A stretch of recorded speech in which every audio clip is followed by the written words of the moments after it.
Boa noite, amigos. No ar, mais um Cadeira Cativa aqui na Ubra TV. Eu, Marco Antônio Souza, Felipe Becker, já estávamos debatendo aqui fora do ar, falando sobre toda a situação, não só que envolve futebol, mas a nossa sociedade como um todo.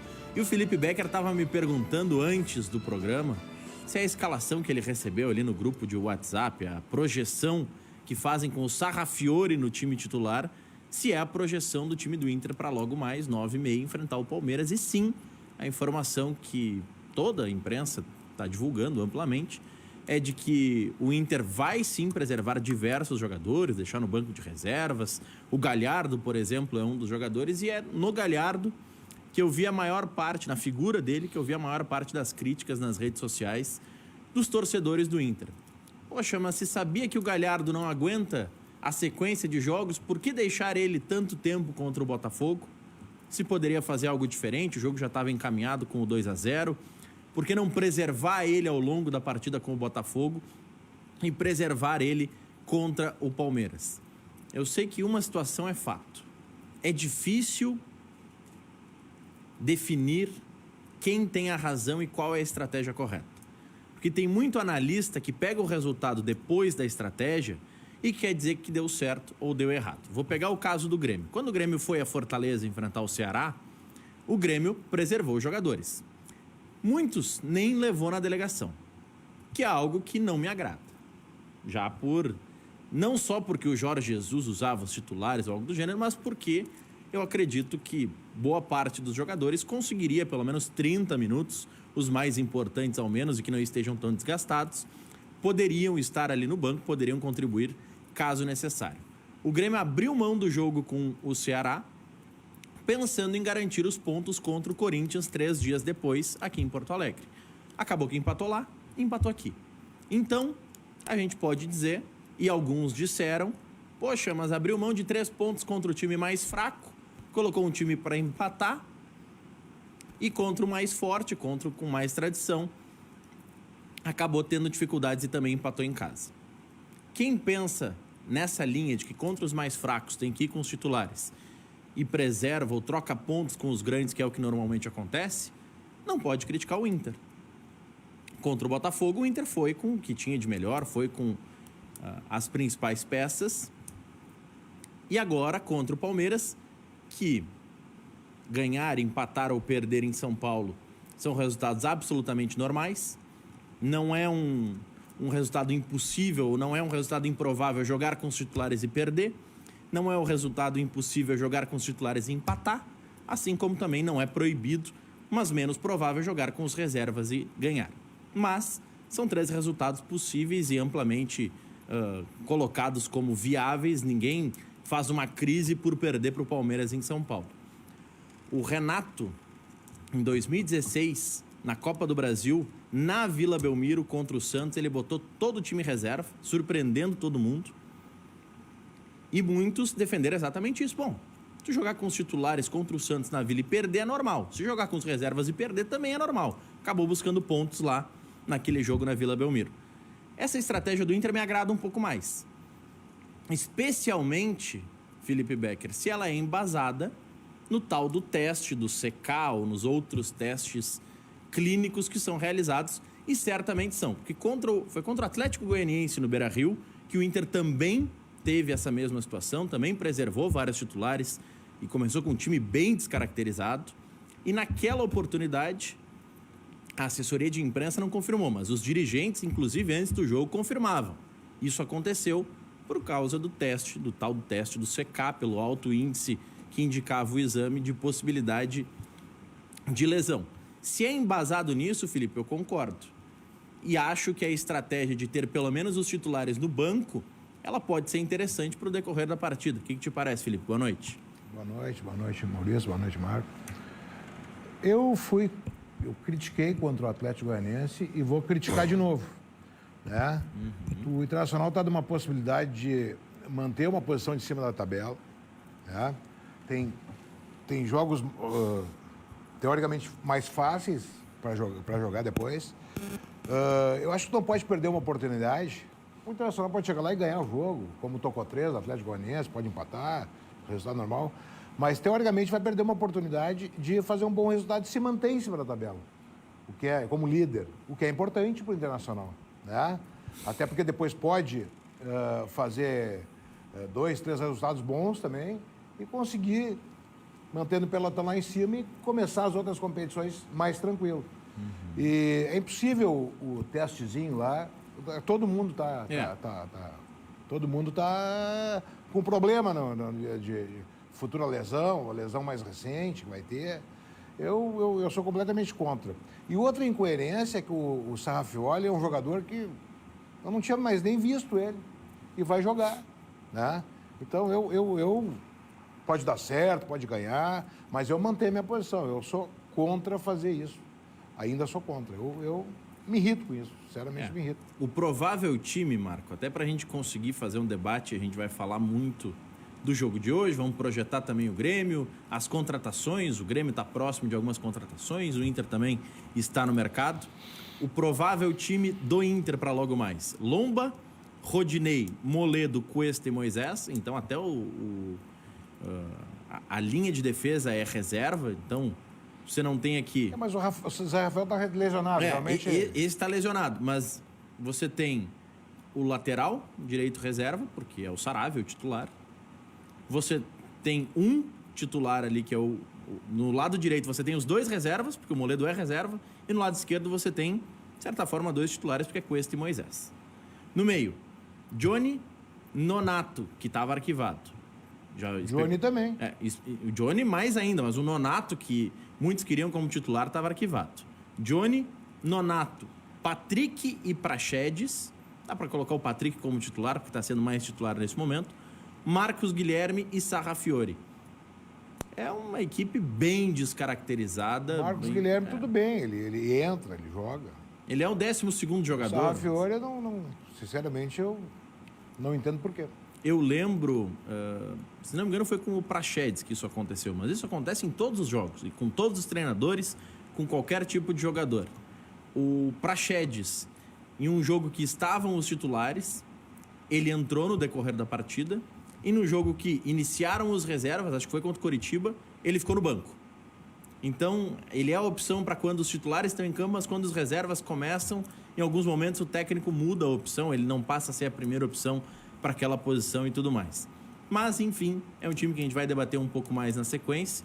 No lado do Grêmio, Marco, o Grêmio está buscando centroavante, em especial, mas está buscando peças no mercado.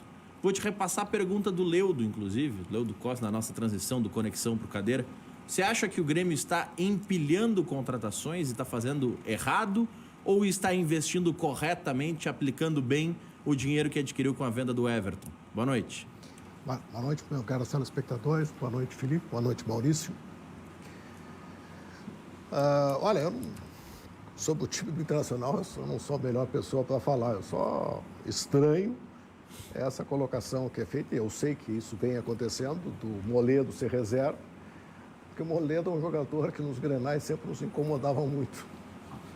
E eu nunca entendi a posição de reserva dele. Mas isso é uma questão do Internacional e eu não gosto de me meter nesse assunto. Com relação ao Grêmio, Maurício, deixa eu só te dizer uma coisa. No jogo da semana passada, de quarta-feira passada, disse que a primeira vez que eu viesse aqui eu ia falar sobre isso. Eu já retomo esse assunto. É aquele pênalti, aquele gol anulado do Caxias. Vou te dizer o seguinte, foi um dos lances mais difíceis que eu já vi no futebol. Tecnicamente, se nós formos medir, não tem dúvida nenhuma que foi impedimento. Agora, houve o jogador do Caxias atrapalhou o goleiro do Grêmio. A posição que foi adotada é legítima, talvez, é aquela que me parece mais correta. Mas que decisão difícil. Olha, que lance difícil. E aquilo teria mudado tudo, né? Não só naquela partida, como até provocaria os pênaltis. Mas na dúvida, eu acho que foi adotada a melhor posição. E mais uma coisa que eu achei bacana naquele jogo. Aquele segundo gol do Grêmio, até como já tinha havido o problema no gol do Caxias, que foi anulado, que seria do empate, o juiz agiu correto. Ele tem o recurso do VAR, ele foi lá e disse, olha... Espere e confirma. Espere e confirma. Ele livrou o lado dele. Olha, adotou a medida absolutamente correta. E para não dizer que ele faz isso em todos os gols, ele não faz, tanto é que no primeiro gol do Grêmio não fez.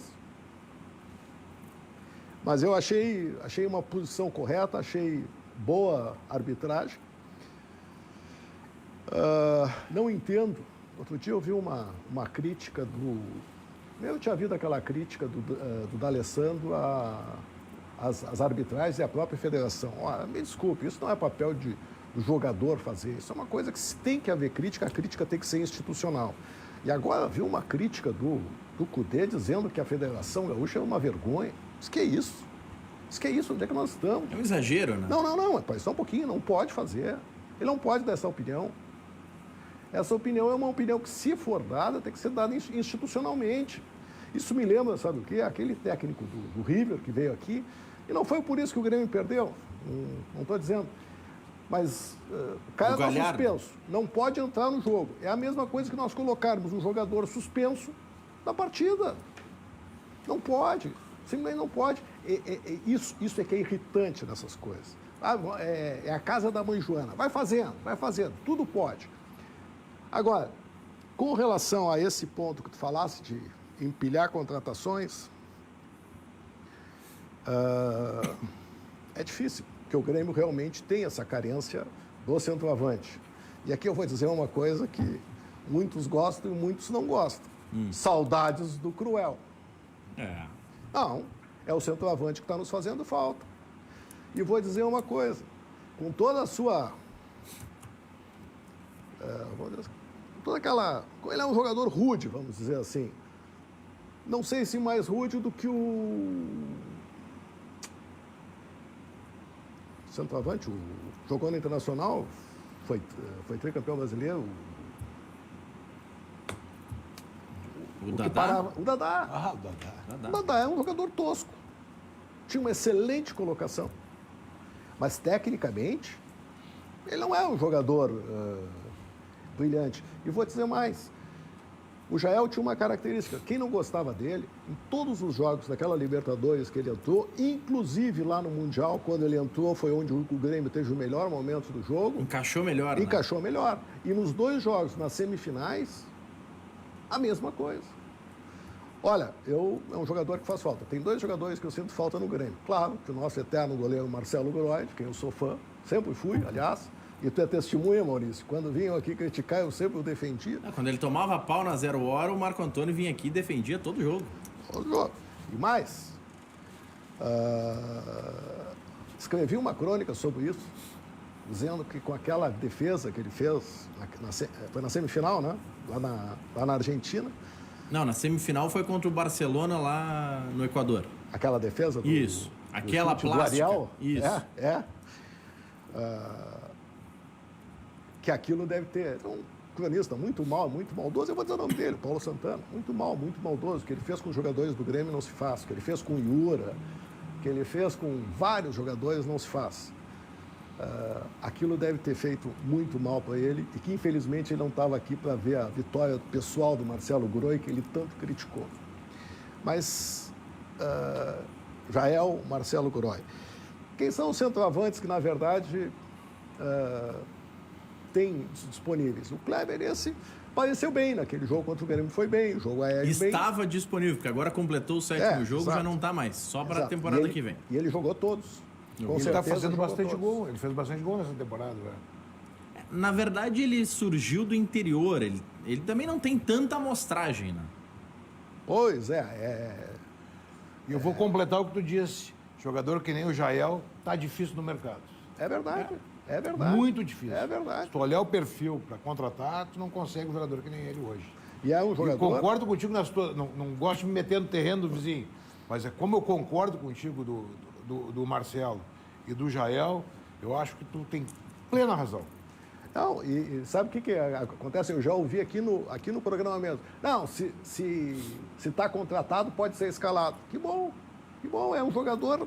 Olha, é para ser titular? Não. Mas é o jogador aquele que está nos fazendo falta hoje. O Kleber, esse do Ceará, ele está fazendo o 12º jogo dele no Ceará na temporada. Ele passou por Guarani de Sobral, Barbalha, Concórdia, Caucaia, o Vitória, Que enfim. idade tem? Guarani de Juazeiro, o Kleber tem 23. Moço. É jovem. Mas no Ceará, ele tá chamando a atenção. Ele tem 11 jogos, agora 12 e 5 gols. Agora, sabe uma coisa, né? Nós temos vários exemplos de jogadores que se destacam no Nordeste e que fora do Nordeste Sim. não desempenham. Norte e Nordeste, E tem um um exemplo. dos mais Quer ver? fortes é o Robigol. O Robigol, nós temos agora o exemplo do Grêmio, o André. Se bem que o André até tinha uma passagem boa pelo No Santos Santos. anterior. Ele surge no Santos. Mas depois se apaga e ressurge. Kleber, eu acho que é um perfil de jogador que o Renato gosta, né? Jogador grande, forte, de área. Um outro jogador, lembra aquele Acosta que jogou no Sport Recife? Foi goleador do Campeonato Brasileiro. Um cara com 32, 33 anos que nunca tinha aparecido. Apareceu e desapareceu. Uma fênix, assim. Agora, Maurício, o que eu acho que falta no time do Grêmio? Mesmo que, claro, evidentemente que o menino número 7, me ajuda? Número 7. O Everton? Não. o Matheus Henrique. Matheus Henrique. Não seja o Arthur, obviamente, que não é, mas quando ele joga, o time do Grêmio tem outro ritmo. Eu não vi ele jogar em nenhum jogo importante até agora. Quando tem um jogo importante e o Michael não tá do lado dele, ele desaparece. Bom, mas aí nós temos um problema. O Michael tá, como ele mesmo diz, como é que ele se chama? Cavalo velho? Não, é um cara que já tem idade, que para a função que ele desempenha, exige mais físico, ele realmente tem dificuldade. Então o Grêmio precisa repor ali, eu acho que já deveria até ter reposto lá no início do ano. De atacante, nós tivemos uma perda, que eu não conheço o mérito do assunto, mas eu vou falar da perda que tivemos, foi o Ferreira. Mas vai voltar. Eu também acho. Estão negociando e daqui a pouquinho vão Eu acertar. também acho. Agora, era com o que eu achava que o Grêmio poderia dispor esse ano. Claro, É que independente, mesmo que volte, né, Marco? Desculpa te interromper, mas mesmo que volte, Ferreirinha, não joga o quê? Desde fevereiro. Exato, é ruim. Então, Aí perdeu o espaço do Grêmio, né? Não, mas perdeu o ritmo e agora é Campeonato Brasileiro. Não é também. momento de experimentar muito, né? E ele não fez brilhantes atuações, assim. Eu acho que ele tem potencial. Mas ele não fez atuações brilhantes. Assim. É que eu acho que o Grêmio não quis pagar o tanto que ele queria lá no início. Porque eu lembro, por exemplo, que ele passou pelo Aimoré e só passou. Não dá nem pra dizer que jogou no Aimoré. Jogou Ele meio Não, tempo. Mas os jogos Ele que só ele fez passou no por Grêmio, lá. ele foi bem. Mas no Gauchão, né? Bom, mas foi bem. Não, mas no final do ano passado ele já tinha ido bem. Mas Não, mas bom, é o que nós tínhamos ali. Mas é melhor do que nós temos. Agora, uma coisa que é inexplicável no Grêmio, em termos de empilhar contratações, a contratação para mim inexplicável é a do Thiago Neves. Até hoje ele não disse porque veio. não, ela é explicável. É o Torço, bruxo do Renato. bom, torço para que dê certo. Mas é inacreditável. Nos jogos em que ele entra, o time cai assustadoramente. O Grêmio passa a jogar com 10, como quando jogava com o André. Ele entra no time e abre um buraco sempre no time. E tu vê o seguinte, que ele se esforça. Ele não é uma coisa muito estranha, não é? Ele não está ali largado. Ele se esforça, ele não consegue. Até quase fez um gol no final, do chute bonito que ele deu. Foi num Grenal, eu tô tentando lembrar em qual deles, mas teve um Grenal que ele entrou no segundo tempo e que o Inter cresce, acho que foi o Grenal que o Inter acabou perdendo no Beira-Rio, com o gol do Diego Souza.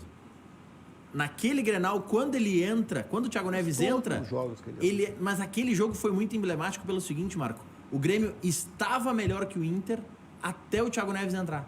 Ele entra, abre um espaço, porque aí ele não estava nem na marcação, nem ajudando no ataque. E ali se imaginava, não, isso aconteceu porque tem pouco tempo de treinamento, que não está entrosado.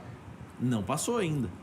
E outra coisa, Maurício, é essa questão até que o Felipe tratou com relação ao Internacional.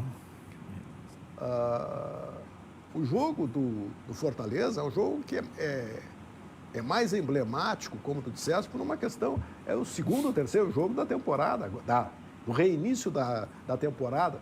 Os jogadores tinham estavam há 2 meses treinando, só treinando. Pô, é um ponto que o Grêmio não podia ter posto fora. Não podia ter posto fora. E essa questão de... O que eu acho que falta para o Grêmio hoje é o volante. Que está negociando com o Wellington, do Atlético Paranaense. Não Que sei- nem lá no Atlético era Não sei tão... se é melhor do que os que nós temos. Mas ele é mais marcador.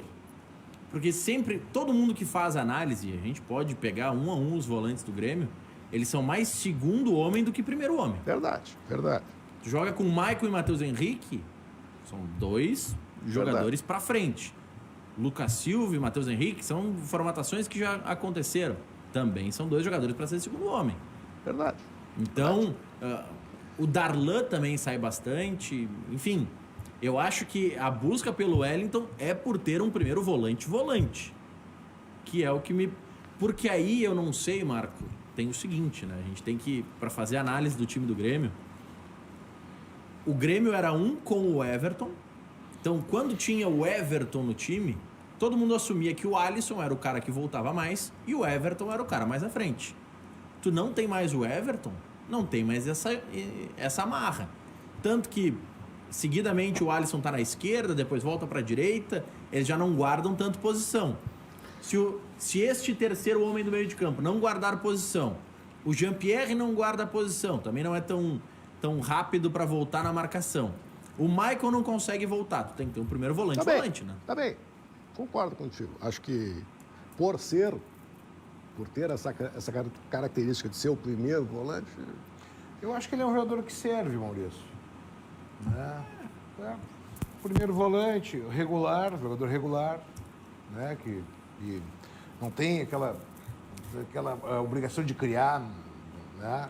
Eu acho que serve, eu acho que o Grêmio não tem esse jogador mesmo. Mas será que não tem nem na base? Porque o Grêmio forma tanto volante.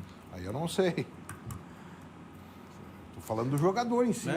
Porque assim, eu não tenho nada contra o Wellington e no Atlético ele foi bem... Jogou no Internacional em 2016, 2015, 14. Passou pelo Inter, né? Sim. Passou.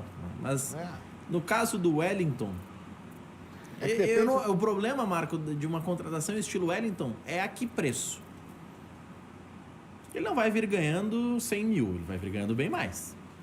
Se vier ganhando 250, 300, será que não tem na base alguém?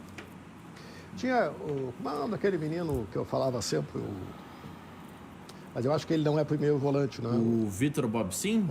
Ele é mais na frente também, né? Ele também é mais segundo, ele até sabe jogar um pouco mais de primeiro, mas o problema do Vitor Bobsin se perdeu. Ele deu uma regretiva. Ele é mais segundo. Tanto que ele se destaca e é vendido pro Real Madrid, por chegar na frente. Quando ele se destaca no Cruzeiro... Mas é que o primeiro ele não é obrigado a não saber jogar, né? Não. Eu acho que não. Mas é que tu tem que ter alguém... O Wellington no Atlético Paranaense, ele joga. Mas tu tem que ter alguém que saiba que a prioridade é marcar. E hoje o Grêmio não tem ninguém assim. Porque o Lucas Silva vai, o Maicon vai e não volta, o Matheus Henrique vai. Tá faltando alguém pra marcar. Em algum jogador eu tenho que chegar aqui, ó. Felipe, tua função é da linha divisória do gramado pra trás. O que tu fizer pra frente tá ótimo, mas daqui pra trás é prioridade. Ali tu tem que ficar. Não pode tomar bola nas costas ali. Tem que ajudar ali. Não pode tomar bola nas costas ali. E tanto faz falta que no final do jogo o Grêmio colocou o outro zagueiro, né? O Grêmio... Que é justamente para fazer o papel do primeiro volante. O Grêmio já começou a ter que improvisar e acho que... Ali eu acho até que o Renato quis escancarar, é por isso que eu tô pedindo um volante. O Renato gosta dessas também, né? O Jean-Pierre vem, de alguma forma, dando conta, né? Ele é bom jogador. Ele é bom jogador, mas ele tinha ficado muito apático durante um tempo. E agora eu acho que ele... É bom jogador quando tá ligado. Não, pois é, mas Maurício, ele andou um período desligado. Que eu quero dizer exatamente isso, que agora ele tá com o dedo na tomada de novo. É que é um menino, oscila, né? Coisas que acontecem na vida do cara, é complicado isso aí. Ele tava com um problema familiar também.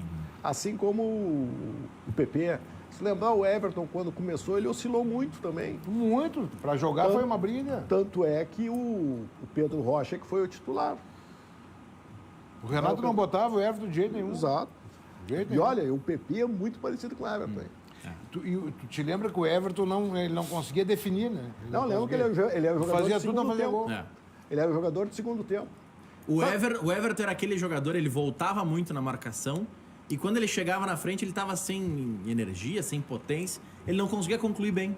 Agora tu vê pelas entrevistas deles que ele é um menino inteligente, né? Sem dúvida. Então ele absorve fácil o que vem da comissão técnica. E pelo sabe o que eu jeito. gostei muito? Outro dia eu estava caminhando na rua e eu descobri a estátua do Pedro Rocha na cidade. Sensacional. Tem, tá. O pai dele fez.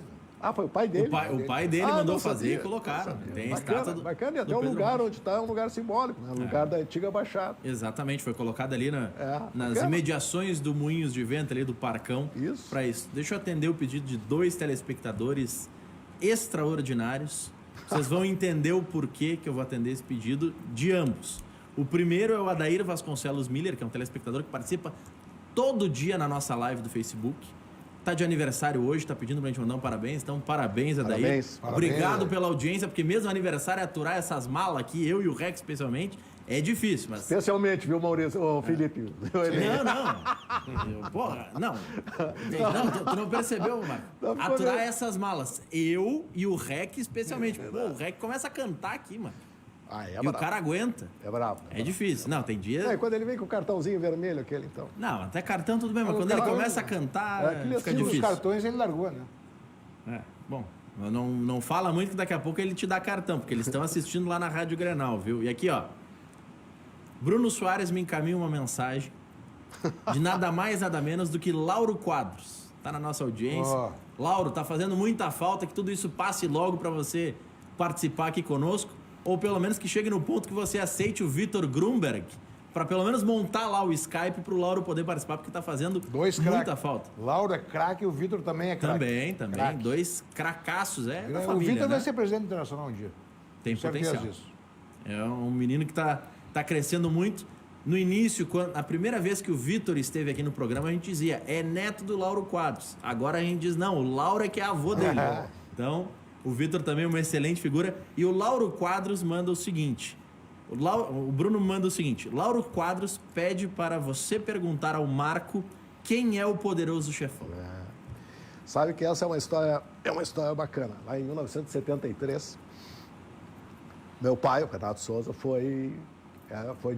assumiu a direção de futebol depois do Campeonato Gaúcho, foi para o Campeonato Brasileiro. E foi um ano que o Grêmio foi extremamente bem no Campeonato Brasileiro. Aquele ano, o Campeonato Brasileiro ele não terminou no final do ano, ele continuaria no início do ano seguinte, 74. E o Grêmio terminou o ano muito bem, muito bem. E houve um episódio, em razão do qual o Lauro Quadros o chamou de um poderoso chefão, que o Grêmio foi jogar em Curitiba e o Everaldo é o tricampeão do mundo, né? O jogador do Grêmio mais conhecido, sem dúvida nenhuma. E o Everaldo foi lá e disse, sei lá, descumpriu alguma coisa, não sei o que houve. E o velho perguntou para ele, né? Ei, Everaldo, o que houve? Não, que eu não concordo com essas normas. O velho olhou para ele e disse assim, então tu pega o avião agora e volta para Porto Alegre. Não, está resolvido. Não, está resolvido. Nós volta para Porto Alegre, lá em Porto Alegre nós conversamos. Bom, fazer isso com o tricampeão Everaldo não era qualquer um que faria. E ele veio, o Everaldo, e inclusive depois o Everaldo deu uma entrevista muito bacana. Ele disse que aquilo foi um momento difícil da vida dele, mas que ele entendia, ele não mostrou rancor por aquilo. E logo depois faleceu, infelizmente, né? E outra coisa foi, não sei se o Lauro também se referiu a isso, mas que houve um Grenal não sei se na época era juniores ou não era juniores, era juvenil, acho que era juvenis ainda, que o velho é um Grenal decisivo e o velho tirou o time do Grêmio de campo. Deu uma confusão lá, ele tirou o time do Grêmio de campo. Então houve esses 2 episódios naquele ano de 73. Depois, no final do ano, houve uma coisa muito, muito bacana. Houve aquela interrupção de temporada O treinador do Grêmio era o Carlos Froner, o preparador físico era o Mário Dort. E o Mário Dort, os caras vão parar, vão engordar, vão engordar, vão voltar fora de forma. Se nós conseguirmos manter os jogadores bem condicionados, ou pelo menos sem aqueles excessos, nós temos uma vantagem. O Grêmio tinha terminado muito bem, o primeiro, o segundo, o campeonato quando parou no final do ano. Vamos e convencer os jogadores a ir para o hotel do Miro Weber em Tramandaí. Hotel... me fale o nome agora. O Grêmio pagou para os jogadores irem para lá, podiam levar suas famílias, controlavam a alimentação e aproveitavam lá, faziam beira da praia, umas corridinhas, conseguiram fazer aquilo. Porque preparação física pouca gente sabe, né? A preparação física ela sobe, chega um momento que ela tem que parar para subir de novo, porque ela não fica em cima sempre. Então eles aproveitaram aquele momento e a ideia é que quando o campeonato retomasse, o Grêmio está melhor condicionado. Quando o campeonato recomeçou, o Grêmio foi jogar com o Botafogo no Rio de Janeiro. Levou uma saranda de bola e ali praticamente perdeu a chance de ser campeão. E aí aconteceu um fato muito polêmico na época, que pouca gente sabe, o Lauro vai lembrar, que o velho disse que tinham posto calmante, tinham dado calmante para os jogadores do Grêmio. Pá, isso foi um escândalo. O Lauro quase matou o velho na época. Mas isso, enfim, ficou... Nem gostava de polêmico, Lauro? Não. No começo, quando ele chamava o velho de poderoso chefão, o velho ficava bravo. Meu irmão ficou furioso. Mas depois se viu que é um carinho que o Lauro estava fazendo. E terminou aquele ano, o Grêmio que tinha uma excelente chance. Sabe que o Grêmio tinha um jogador aquele ano, chamava Paulo Sérgio.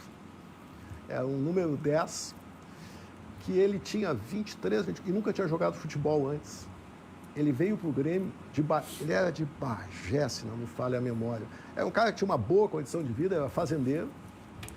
E veio para o Grêmio e foi titular do Grêmio naquele ano.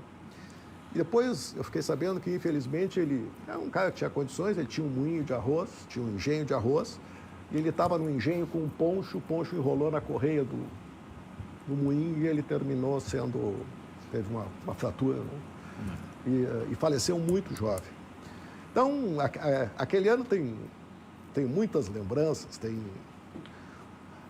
o Lauro vai lembrar da divergência, por que não se escalava o Oberti, as brigas do Dr. Jairo Cruz. O Lauro é dessa época e ele lembra dessas coisas. O Maurício não era nascido, então não vai lembrar. Obviamente que não vai lembrar.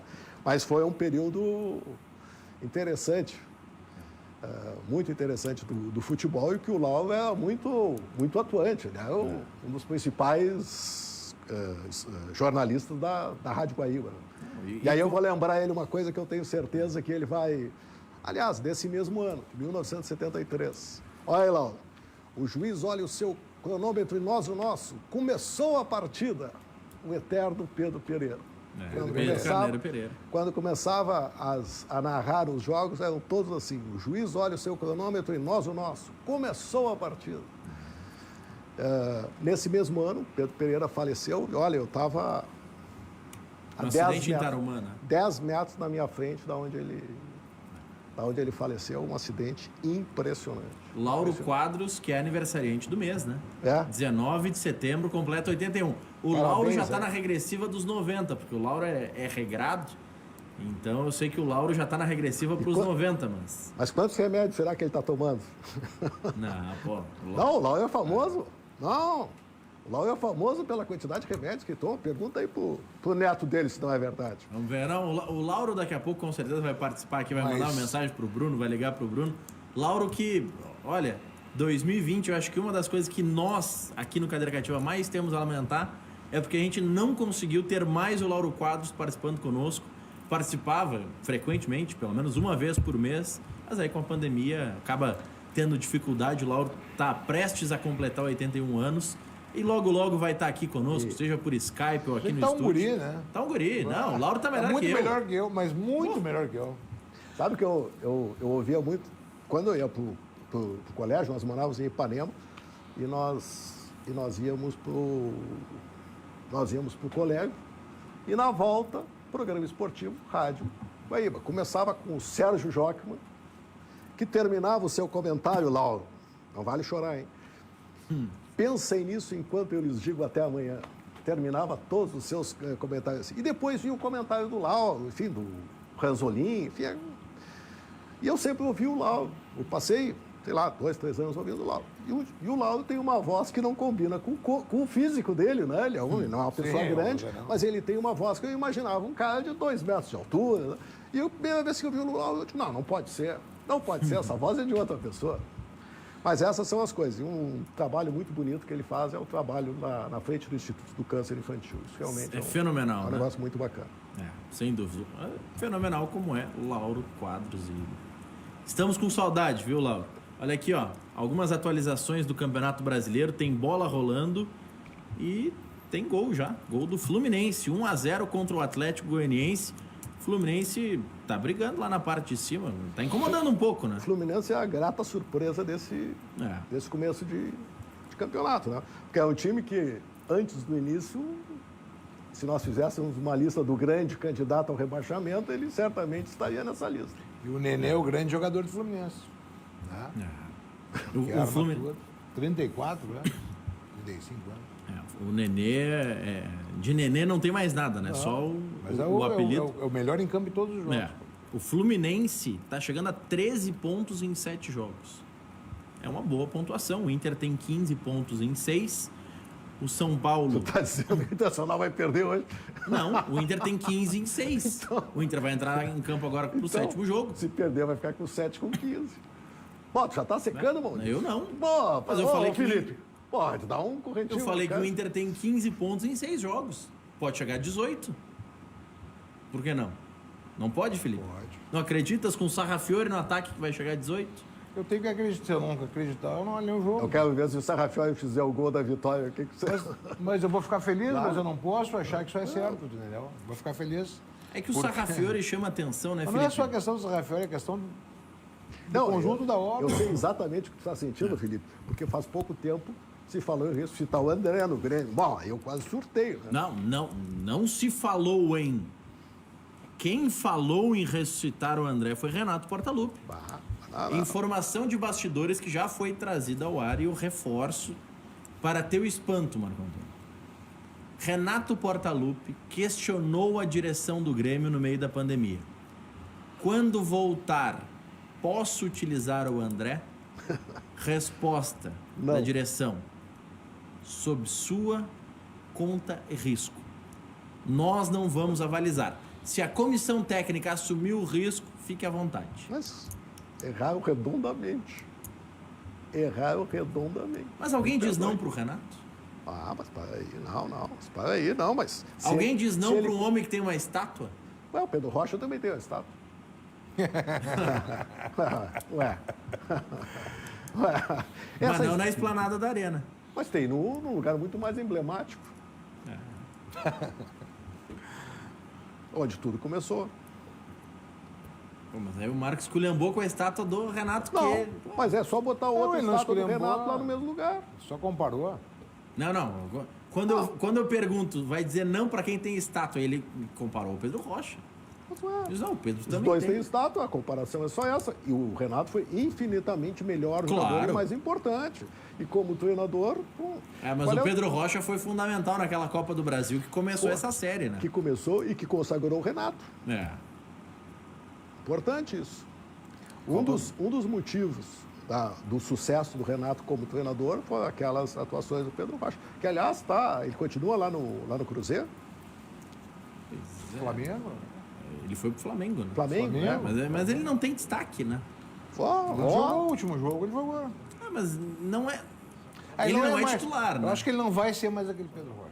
Não, ele não é titular do Flamengo. Não, mas também tá no Flamengo, né? Difícil, né? O grupo que tem o Flamengo tem uns 3, 4 ataques. Joga qualquer time do Brasil. Tá, ô Maurício, tu que conhece aí os caras. Felipe, acha que o William Papel, né? Seria bom pro Grêmio? A que custo? Volto para aquela mesma pergunta do início. A que custo? Pelo que ele ganha no Palmeiras, não. Ah, não. Ah, É que aí, Marco, a gente entra numa seara que é complicada. Se a gente for analisar a visão do torcedor, o torcedor é muito simplista. O jogador pode ganhar 1 milhão por mês. Se ele marcar um gol que resulte em título, o torcedor acha que ele é barato. eu vou te perguntar uma coisa. Vamos voltar lá pro Cruel.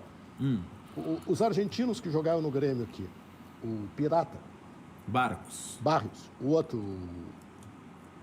Vamos botar o Moreno nessa Moreno. história aí, que não é argentino. Boliviano? É, o outro, como é o outro argentino que jogou antes? O Barrios? Antes do Barrios. Antes do Barrios, atacante. Bem antes, muito antes, aí tem o Herrera. Mas aí é muito antes, não é esse, é mais recente. Vamos pegar esses dois. Qual deles foi melhor pro Grêmio?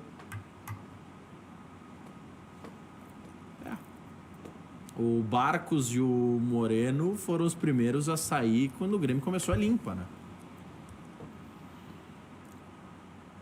Mas eu vou te dizer, Marco, o que tem de viúva do Barcos na torcida do Grêmio, vez que outra ele vem aqui assistir um jogo porque a esposa é gremista, ele tá em Porto Alegre, quando ele vai assistir, o que tem de gente que pede pro Barcos voltar...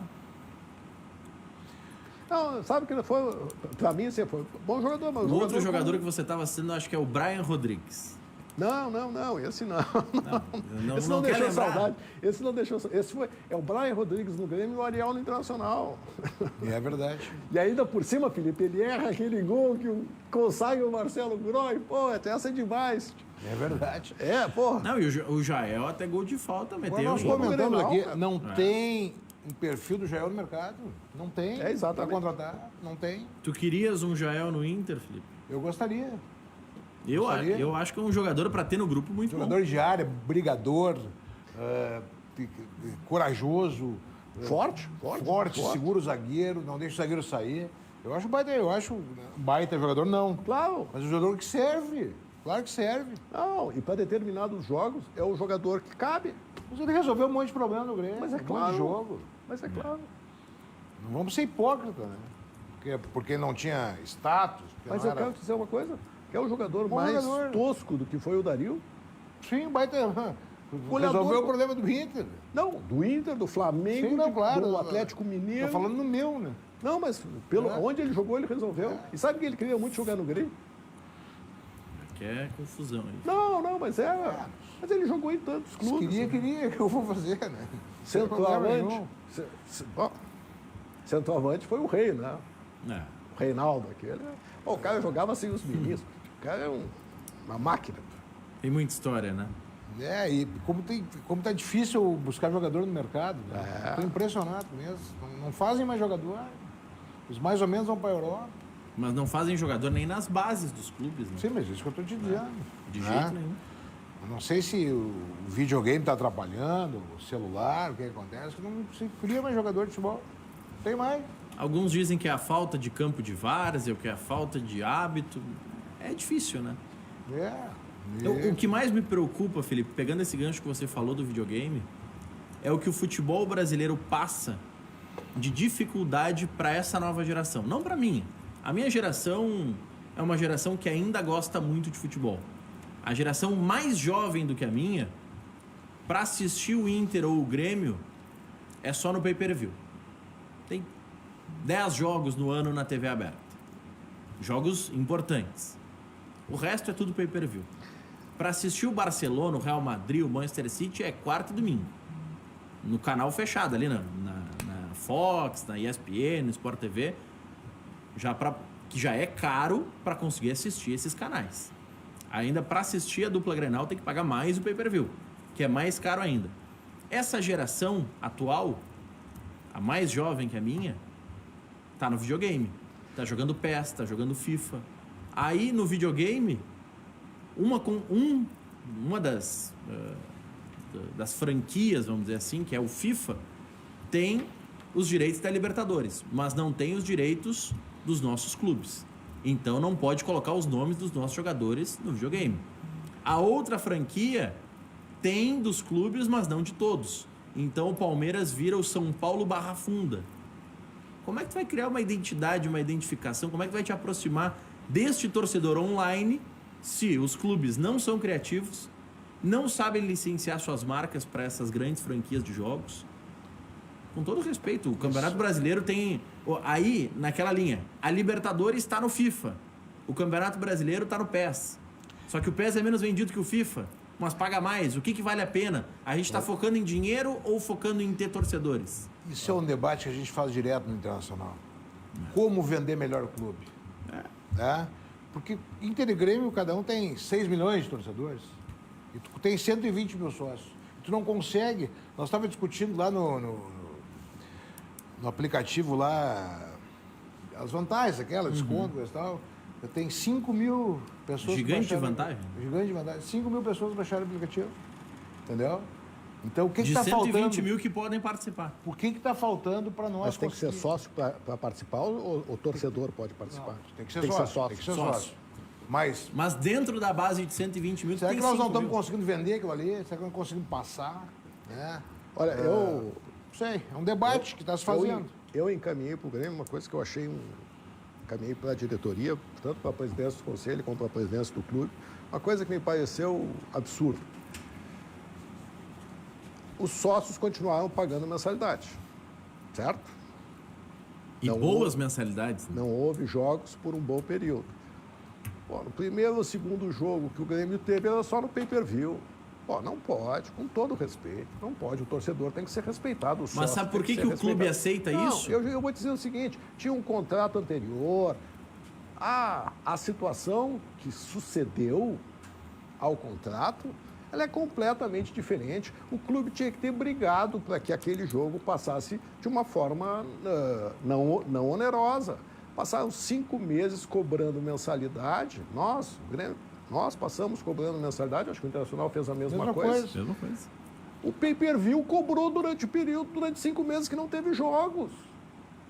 É verdade? Mas, Deu um debate. Mas é que o Muito clube grande. não se revolta com isso porque ele Não, ganha percentual. não, Ele não. quer que venda. Mas, Maurício, tudo tem limite. Tudo tem limite nesse negócio. Tudo tem limite. Não custa tu pegar um caso, vamos lá, no caso do Grêmio que as mensalidades são mais caras. Pega o cidadão que tem 5 cadeiras, e tem muitos que tem isso, 5, 7, 10 cadeiras para a família inteira. O cara tem na cadeira Gramado ou na cadeira Gold, paga R$300 cada cadeira, R$500 cada cadeira. Pô, tu tem que tratar esse torcedor de uma maneira diferente, Maurício, assim como o torcedor que paga R$10 no Inter, Mas, que é o Maurício, torcedor que paga eu a acho- mensalidade mínima, eu- ele tem que ter vantagem também. Mas eu vou dizer o seguinte, o torcedor que tem que ser assistido não é esse. Porque esse tem condições, ele vai pagar Mas o esse também, pay-per-view. Marco, esse aí é o Não, dono da empresa que não consegue vender, não consegue trabalhar. Ele tem que ser massageado, tem que ser... Concordo, tem que ser alisado. Perfeito. Só que eu quero dizer o seguinte, aquele torcedor que se esforça para pagar a mensalidade, que continuou pagando, mesmo não havendo nenhum jogo. Aí no primeiro jogo que tem, para assistir, ele não paga o pay-per-view todos os meses, porque não tem condições. Então ele teria que pagar R$90, acho que é o que pagam por um jogo. caríssimo. Não. O clube não poderia ter permitido que isso acontecesse. Eu pessoalmente, estou dizendo aqui, porque eu encaminhei uma correspondência para a presidência do Conselho e para a presidência do clube nesse sentido. Não estou fazendo aqui demagogia. Eu, como conselheiro, representante dos sócios, dos torcedores, acho que essa é uma medida que não poderia ter sido adotada, permitir que o jogo fosse transmitido só pelo pay-per-view. Eu acho que tem uma medida, Marco, que seria fácil de tomar e que os clubes não tomam, mas que deveriam tomar, e aí eu acho mais fácil do que brigar com o pay-per-view. O que acontece habitualmente? Um jogo vamos lá, digamos que Palmeiras e Inter estivesse acontecendo no Beira-Rio. Ele seria transmitido para todo o Brasil, menos para o Rio Grande do Sul, ou pelo menos para a região de Porto Alegre, para forçar a venda de pay-per-view. O que os clubes deveriam fazer é, neste período de pandemia, abrir mão dessas travas. Mas O jogo claro. do Inter na TNT, por exemplo, que vai passar agora, o jogo do Inter com o Palmeiras e Inter, vai passar na TNT e tudo mais, vai passar em outros canais também. Na TNT, o jogo é proibido para o estado de São Paulo. O que poderia fazer, olha, neste ano, devido à pandemia, para a gente dar acesso para todo mundo, abre mão da trava da TV aberta, pelo menos passa para a praça também. Mas é claro. Porque é um jogo que pro resto do Brasil tu não tá preocupado em vender pay-per-view. Eu não posso ir ao estádio. É. O torcedor não pode ir ao estádio que ele tem acesso, pelo menos à televisão. Ele continua pagando essa mensalidade, o clube continua cobrando, o Grêmio continua pagando para a Arena lá e não tem jogo nenhum. Eu sei que o maior patrimônio desses dois clubes, do Brasil inteiro, é o seu torcedor. Quem consome Inter e Grêmio? O seu torcedor. Mas claro. Então tem que saber tratar ele bem. Tem que alisar o torcedor. Tem que alisar ele. Para nós não é nada entrar dentro do vestiário, mas tu sortear para o torcedor entrar dentro do vestiário. O que é isso para ele? Tem amigos meus que sonham em conhecer o interno do Beira-Rio. Mas, né, se tu fizer uma TV lá que comece a passar ao vivo, às vezes, tu vender isso aí, eu sei que vai ter dificuldade com o departamento de futebol, normal, mas pega datas que consegue fazer. Né? Tu vai ter que tratar melhor esse torcedor, tu vai ter que tratar com mais carinho o teu consumidor. Assim como a gente trata nossos clientes com carinho, o Internacional e o Grêmio vão ter que começar a fazer isso. Tu não porque precisa... eles têm ali, ó, tem muito dinheiro para faturar ali. Felipe, que não faça isso. Vou pegar um outro exemplo mais fácil de... Só exemplo. Mas um mais fácil de executar. O Inter tem 11 titulares, o Grêmio tem 11 titulares e tem mais 15, 20 reservas, cada um. Mas de importantes, vamos dizer que cada um tem 18. Que o Inter tem 18 jogadores de relevância perante a torcida e o Grêmio tem 18 jogadores no seu elenco de relevância perante a torcida.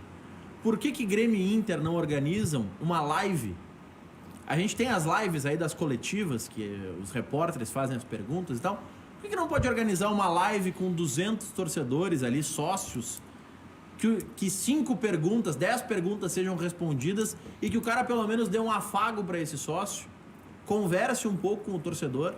Não custa nada botar o jogador 20 minutos na frente de uma câmera. O Edenilson, o Edenilson fez uma... Foi o Edenilson que fez uma... O Inter fez um marketing com o Edenilson, conversando com uma senhora. Não me lembro o que foi. Aquilo ali foi muito bem visto. Teve milhões de visualização, elogios. Uma coisinha simples. É isso que eu ia falar, de situações que eu sei que o Grêmio também fez. O próprio Renato. Tinha um menino que estava doente. Houve uma série de ações. Isso é bacana. Isso é bacana, isso é importante. E tu tem razão, Maurício. É muito pouco explorado pelos clubes. Vamos pegar aqui, Marco, nós ficamos 10 semanas com os jogadores só podendo fazer treinamento físico. Por que um dia depois do treino, vamos lá, hoje é o Marco Antônio, amanhã é o Renato, depois de amanhã é o Felipe Becker, na quinta-feira da semana que vem é o Chuchuzinho, nosso cinegrafista, que também é importante. Por que eles não podem participar 10 minutos de uma live com um grupo de sócios? O sócio vai estar ali, o cara vai estar querendo mostrar, eu fiz um vídeo para te homenagear, ou eu estou lisonjeado, sou aqui do interior do Pará e sigo sócio do Inter. Maurício, sabe que tinha uma coisa muito bacana antes na Europa e nos Estados Unidos, tinha as TVs comunitárias. Como é que elas funcionavam? Tinha a TV comunitária do romance. Então o cara ia lá, tinha uma banquetinha, o cara ia lá e sentava e se declarava, cantava, fazia o que ele quisesse para a pessoa amada. A mesma coisa na política. Tinha um cara lá, subia no palanque, baixava o cacete no presidente, baixava no ex-presidente, baixava em quem quisesse, fazia o que quisesse. Então imagina o seguinte, fazer uma TV comunitária dos clubes, em que os clubes... É as lives de hoje, né? Na verdade, são as lives de hoje. Mas tu imagina hoje, com os recursos que a internet tem, eu canso de dizer pro REC, as TVs web estão caindo de maduro. Estão caindo de maduro. Eu sei que Grêmio e Inter já perceberam que já estão debatendo isso. Que daqui a pouco vai ser streaming, que daqui a pouco a era é digital, né? Então eu sei que estão debatendo isso e vão ter que mudar. Hoje que a Umbra vira para digital? O sinal da TV Cultura já está sendo retransmitido digital e nos próximos dias o nosso estúdio também. Então o pessoal vai ver até hoje, as rugas. Vai ver...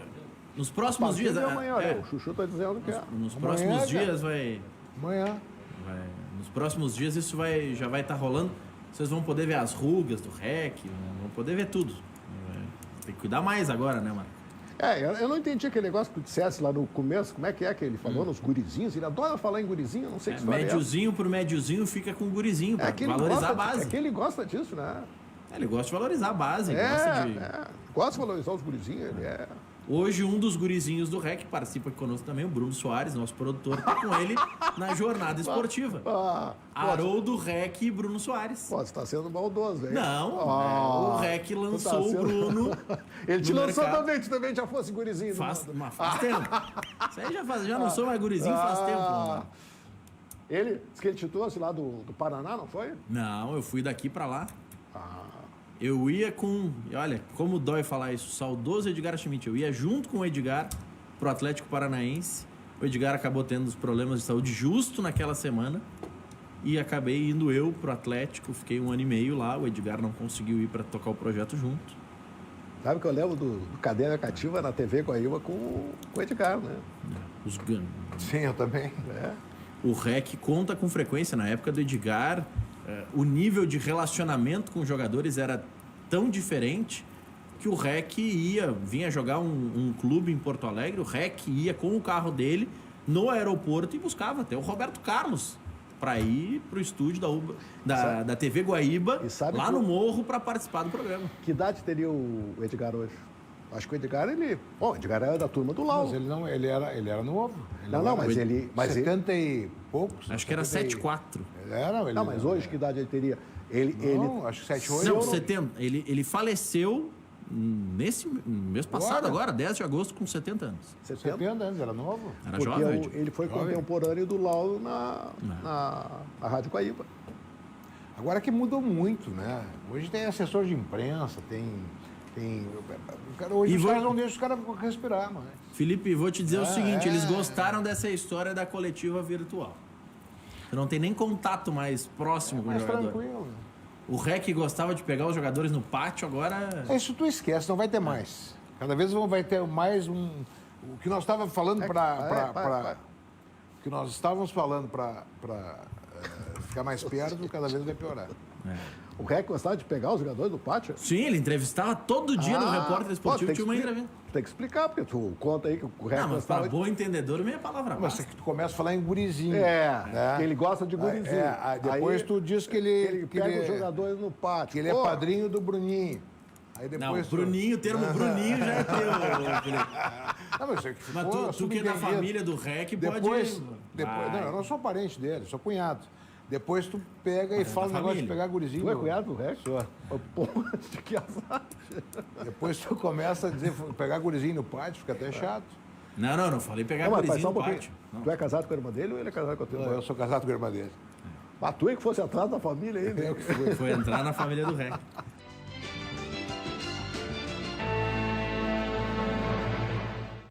Oito e 1 de volta com cadeira cativa, porque de vocês, diria o REC tá guardado, viu? Mas tomem cuidado. Tem brinde hoje?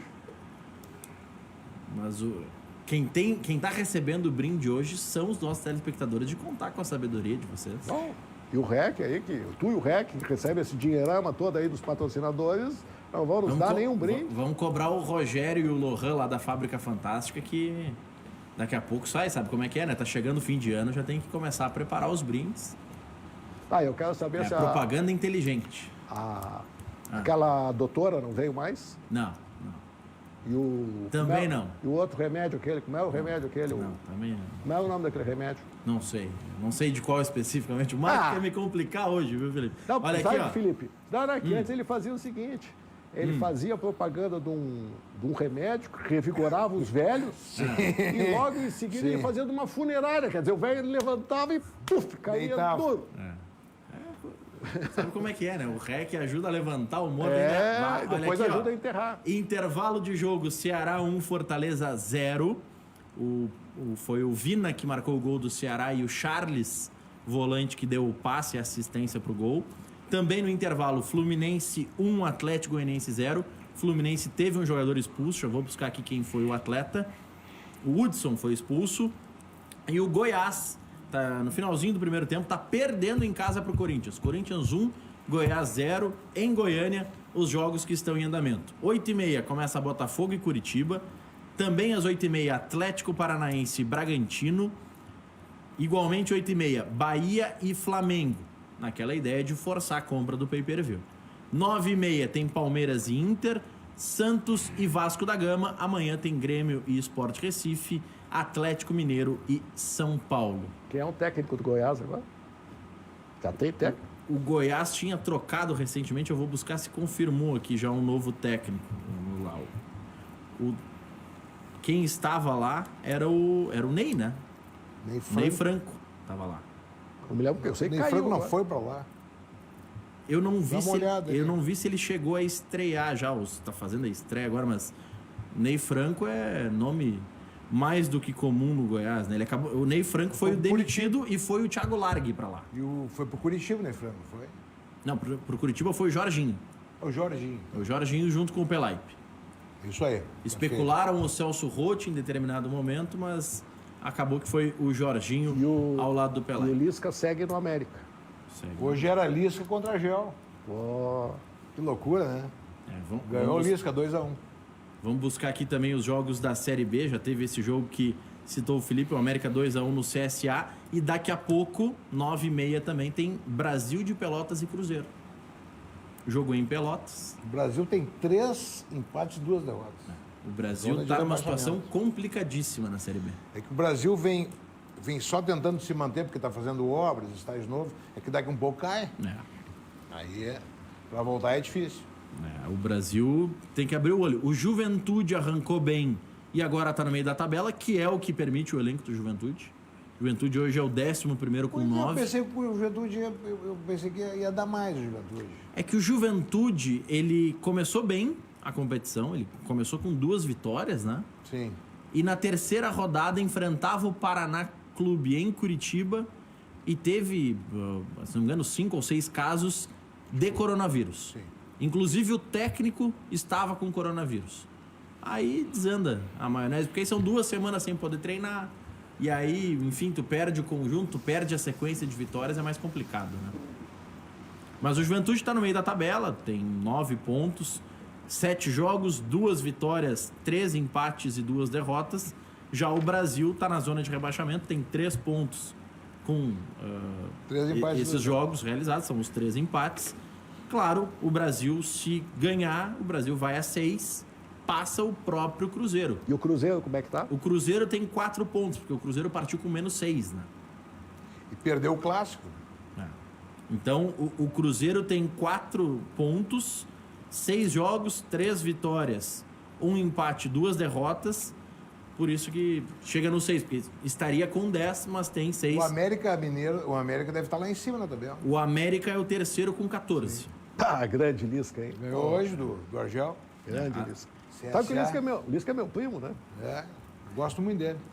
A família é Genial ele é. Sabe sensacional. que o avô dele foi goleiro do rolo compressor? Ah, é? Não sabia? Jorge De Lorenzi. O tio Jorginho, que nós chamávamos ele. Pô, uma figuraça, uma das pessoas mais queridas e engraçadas que eu conheci na minha vida. E também da família, uma pessoa que tu conheces, Felipe Becker, é Hernani Campeão. Você é primo dele. É tudo da família do Marco. É verdade, eu vi. Pelo lado dos De Lorenzi. Minha mãe era De Lorenzi. Essas malas tudo aí, né? Olha aqui, ó, depois do intervalo, Não me diz Felipe que ele mandou Becker. mensagem aí.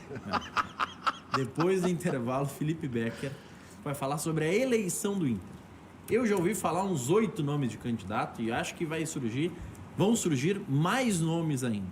Mas eu quero saber do Felipe se a proposta de jogar ao término do Campeonato Brasileiro apenas realizar a eleição, se é válida, se isso não aumenta o período de tumulto no vestiário, que alegam que joga para fevereiro para não afetar o vestiário.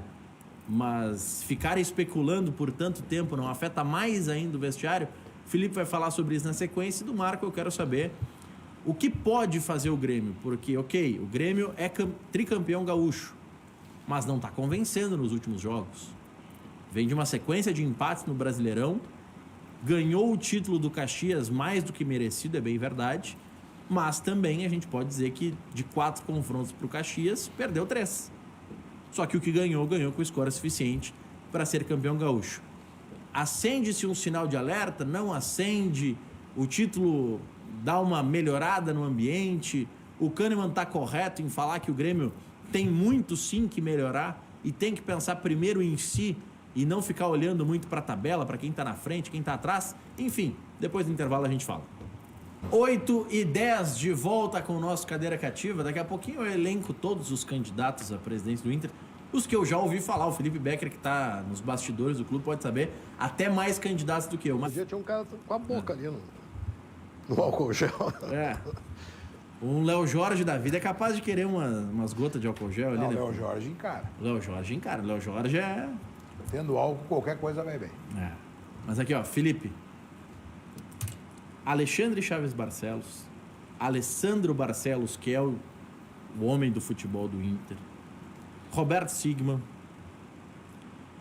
Ivandro Morbach, já foi especulado. José Aquino Flores de Camargo. João Patrício Hermann. Giovanni Luigi. Enfim, são muitos os nomes especulados nos bastidores. José Amarante já foi especulado nos bastidores também, como candidato à presidência do Inter. E existe um debate posto à mesa no Internacional sobre adiar ou não adiar as eleições. Realizar as eleições em fevereiro após os campeonatos ou realizar as eleições no primeiro turno, que está marcado em novembro, e em dezembro, o segundo turno, como exige o estatuto. Você responde depois do intervalo, já voltamos. 8h17, uma promessa interessante do Marco. Daqui a pouco ele vai responder essa pergunta. Mas antes a ficha está com Felipe Becker e esse rolo da eleição do Inter. Quais destes você acredita que serão candidatos? Porque o Inter só passam 2 para o pátio, né? Então tem toda uma composição no primeiro turno para chegar ao segundo turno. Pode ter a melhor das boas intenções, pode ser o melhor dos candidatos. Não chegou no mínimo de votos no conselho, não vai para o povo. E aí, Felipe? Em primeiro lugar, não tem confusão nenhuma, né, Maurício? Tem um estatuto, o estatuto vai ser cumprido, já tem edital para eleição, vai sair a eleição agora. Né? Tem 55 dias para escrever as chapas e a eleição. Normal, tranquilo. Isso aí.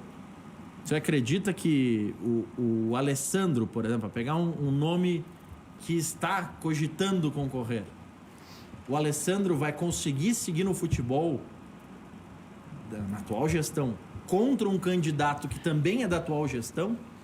Não, esse tipo de conflito não atrapalha o ambiente? Você acha que o Alessandro daqui a pouco, caso queira mesmo ser candidato, vai ter que abrir mão do futebol? Para mim, eu não tenho nem ideia se o Alessandro quer concorrer ou não.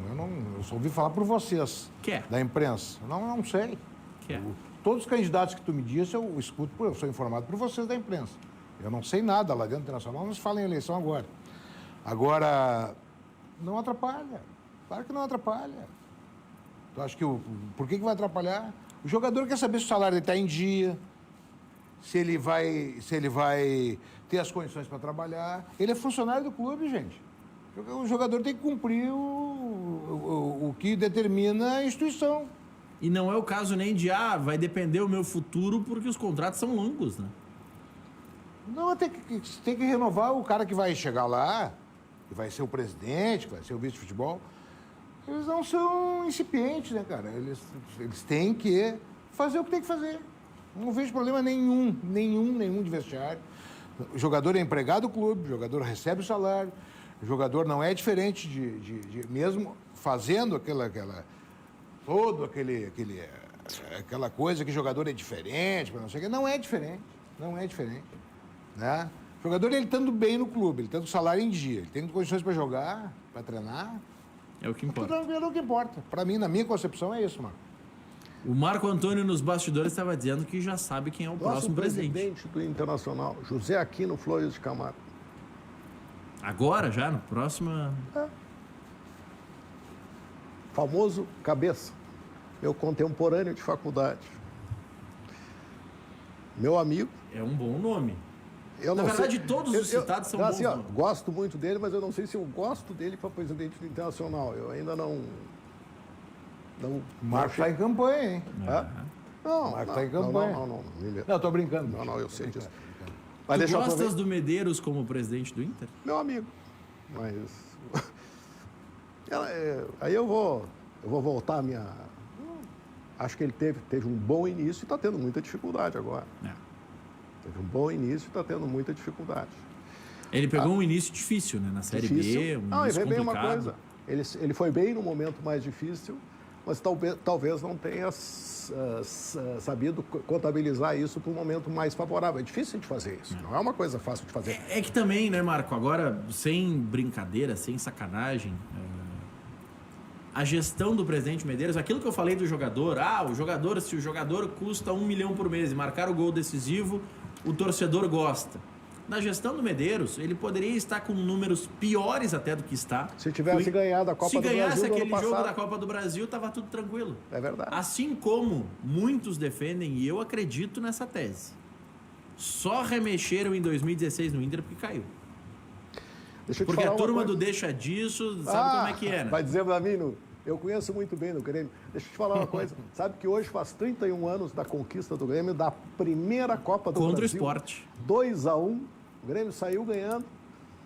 Acho que teve um gol olímpico, não teve? Acho que teve. Foi o nesse Nildo, jogo. não foi? E aí, 2-1. Olha, foi o dia que eu vi o Estádio Olímpico mais lotado. Eu assisti esse jogo com um menino sentado aqui e outro aqui. Sabe aqueles meninos que invadem ali? Arrebentaram os portões, não tinha... Sai daqui! Não tinha como. Quando tirava um, vinha outro, sentava... Olha, foi o dia que eu vi o Estádio Olímpico mais lotado. E foi 2-1. Acho que o técnico é o Cláudio Duarte, não é? Claudião, acho que sim. Acho que sim. O Mazzaropi era o goleiro de 1989. Cuca não jogava no O Grêmio. Cuca fez o... Ele conta, o Cláudio conta a história do Babalu. Contra o segundo gol. Agora Não, deixa eu te... viu, Marco? Só uma questão de ordem. Não fui eu que fiz a sacanagem. Foi aqui no meu ponto, Milton Machado. Vou até dar nome. Falar, o Marco tava falando dos gurizinhos do REC, mas ele tinha os gurizinhos dele nesse jogo. Tinha Tava assistindo contigo. dois Duas sentados aqui, ó. crianças, né? Sim, Sentado aqui, gurizinho. ó. Sentado aqui. Mas essa é a diferença. O gurizinho estava ali assistindo. O do REC, ele pega lá no... Ele pega jogador lá, não sei, na área Segundo mista. o Maurício. Eu não acredito. Não, Ele entrevistava eu jogador, Pô, né? só um pouquinho, tu é da família. Não Defende fica o- Não, mas Marco, tu frequentava as vestiárias e tu sabe como é que era. Nessa época aí, os repórteres iam no vestiário fazer entrevista.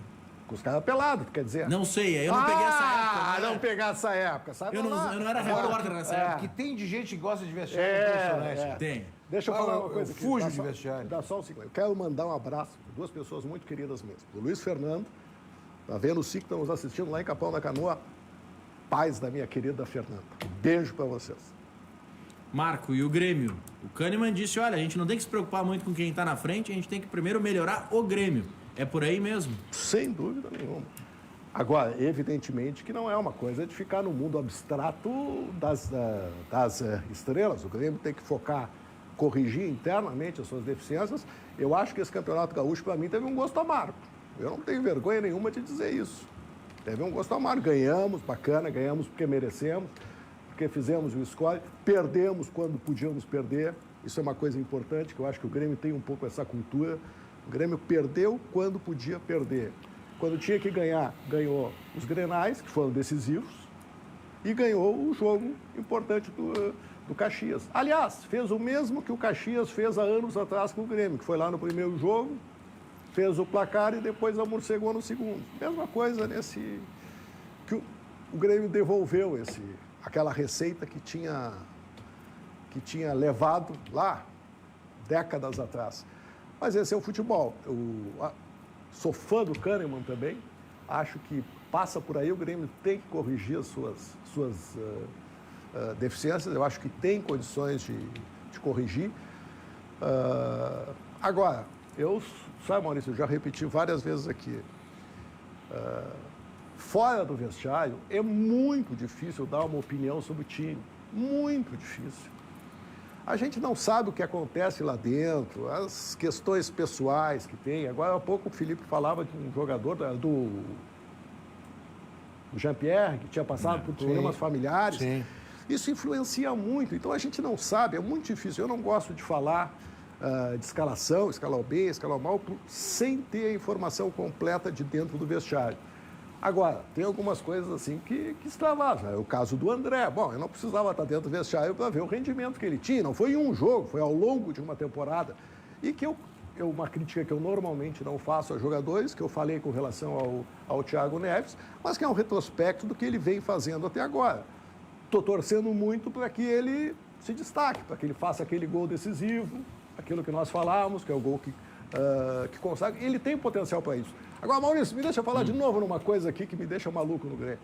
O Internacional já corrigiu isso e o Caxias fez isso. O Grêmio é o único time que não treina os seus laterais para bater aquele lateral do lado da área com a bola lá dentro da área. O que ele faz? Ele dá no peito do cara que vem correndo, vem 2 ou 3 e não sai nada. Traz o jogo, Agora, por que não treinar aquilo ali? É só treino, é força, é pegar o cara e ensinar, fazer o cara treinar para botar a bola lá na marca do pênalti.